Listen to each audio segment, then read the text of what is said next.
Hi there, so this might actually be my first ever genuinely useful video, and it's how to take a Mark 1 Citroen Berlingo mirror apart.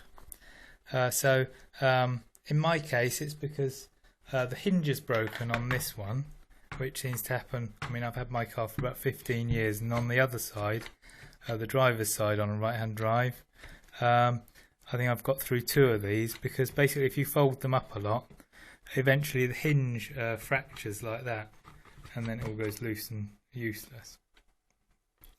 So on the off side I've fitted sort of replacement OEM mirrors, which are slightly worse than the original ones. The plastic's a bit sort of more brittle. But on this side I ordered one off eBay from a scrap dealer, and when it arrived, it was very cheap. It was like £12 for a heated electric mirror, which is just a crazy price. But at the bottom of this, the housing was cracked, and the bottom of it was glued together. So I wanted to transfer the plastic housing from my old mirror onto the second-hand one.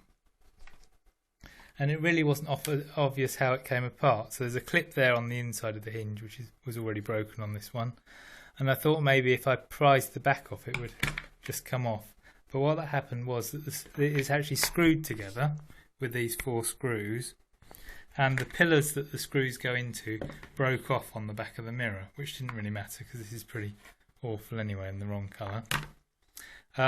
So I now found the proper way of getting it apart, which hopefully will be useful to other people, because then they can do it without breaking things.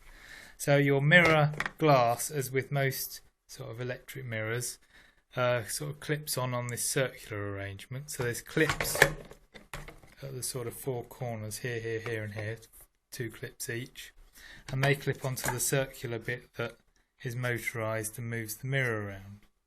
So what you need to do to get the mirror off is to move it down into its sort of lowest and pointing inwards position as much as you can. If it's an electric mirror, you can just do that by pressing on the glass, which will move the gears on the motors. Or if it's a manual one, you would have the joystick here that you could do it with. And that will give you just enough room in the top here to see those clips. I'm not going to clip it back on again because it was quite difficult to get off. But you'll see these clips here, which then with a long thin screwdriver, you'll be able to prise those clips off of the top outer corner. And once you've got that corner off, it should then pull off quite easily. Now be careful when you do your pulling off if you've got an electrified mirror with heated glass, because you don't want to break these connections. So then once the mirror's detached from that, then you can carefully pull the 2 electrical connections off. And then you've got access to these 4 screws, 2 top and 2 bottom, and you can remove those, and that will free up your plastic housing from the mirror if you need to swap that from another mirror. So all I'm going to do now is put this back on.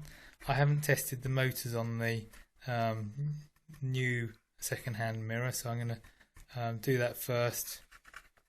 And if this is dodgy, then I can always unscrew those 3 screws and swap the motor unit over from the other mirror. And only then, when I've tested that and found it all to be working, will I clip the glass back on at the last minute. I hope that was useful to someone. Thanks for watching. You know you've had the same car for a long time when you've collected this many bits of mirror that you might want to reuse and make a good one out of.